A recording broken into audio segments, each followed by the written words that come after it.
سلام درود دوستان ارجمند. هیچ شادی نیست در این جهان برتر از دیدار روی دوستان. از رابطه کمیته کار با جوانان و ورزشی نزد حکومت جمهوری تاجیکستان سپاس گزارم که این فضا را برای ما مهیا کردند تا با شما روبرو باشیم. بسیار شاد شدم که افسران و عسکران وطن را میبینم که امروزها واقعا سرحدی دولتی ما یکی از مسئله های بسیار داغ جامعه ما شده است. ما به شما بسیار اعتماد بزرگ داریم و واقعا هم من باور دارم که شما نمیگذارید به آنهایی که و همین کشوری ما که 7% همواری دارد، باقی 93% کوهستان است و به همین 7% همواری هم چشم ما میکنند. باور دارم که شما بهای سزاوار میدهید و همین لحظه ها بسیار میخواهم همه کسر دعا کنیم در حق آنهایی که برای آسودگی این مرزبون جان باختند. و حالا یک غزل میخوانم با نام یک وجب خاک وطن را ندهیم. دوستان میدونند که در فضای اجتماعی وقتی که این غزل ما گوشتیم خیلی استقبال گرم یافت و حالا همین غزل به شما میخوانم.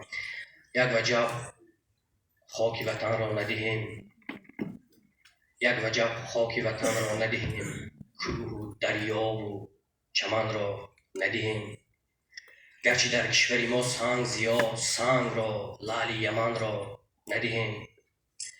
رود از پاکی ما قصه کند، سبب پاک شدن را ندهیم. لاله ها خون شهیدان وطن، لاله و سرو و سمن را ندهیم. آریا در تو مجسم دیدیم، آریا ملک کهن را ندهیم. شرفی مرد زن و طفل بود، مظهری کودک و زن را ندهیم. سخن آورده و پرورده ماست، به دو سه گل سخن را ندهیم. یک کفی خاک وطن هم گردیم، یک کفی خاک وطن هم گردیم، یک کفی خاک وطن را ندهیم.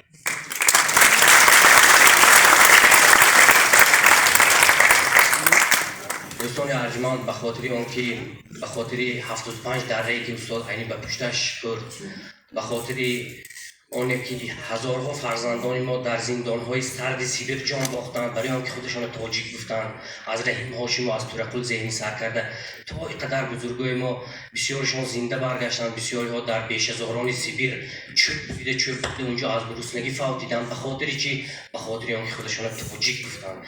به خاطر آنه که به خاطر شیرین شاه تیموری 37 ساله، به خاطر نصرالله مخزومی 40 ساله که در مسکو به خاطر تاجیک بودند، به خاطر همچون کشور تشکل یافتن تاجیکستان به عنوان استالین نامه نوشته بودند، پرونده شدند، حتی تنشان را به خاک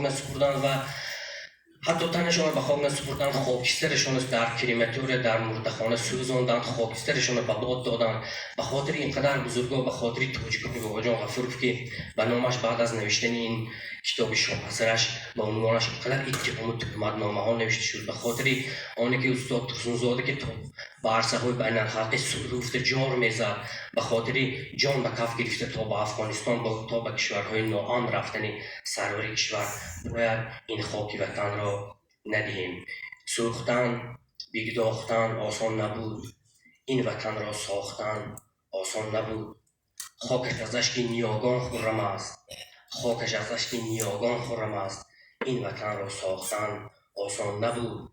بعد مرگی کاوه و 18 پسر پرچم افراختن آسان نبود. 100,000 آثار فرهنگ و هنر همچو جان باختن آسان نبود. چون سیاوش خویش را از بهر ننگ بر علاب انداختن آسان نبود. سر به دار و پای در زولانه مان، بی سر و پا تاختن آسان نبود. این وطن را ساختن آسان نبود.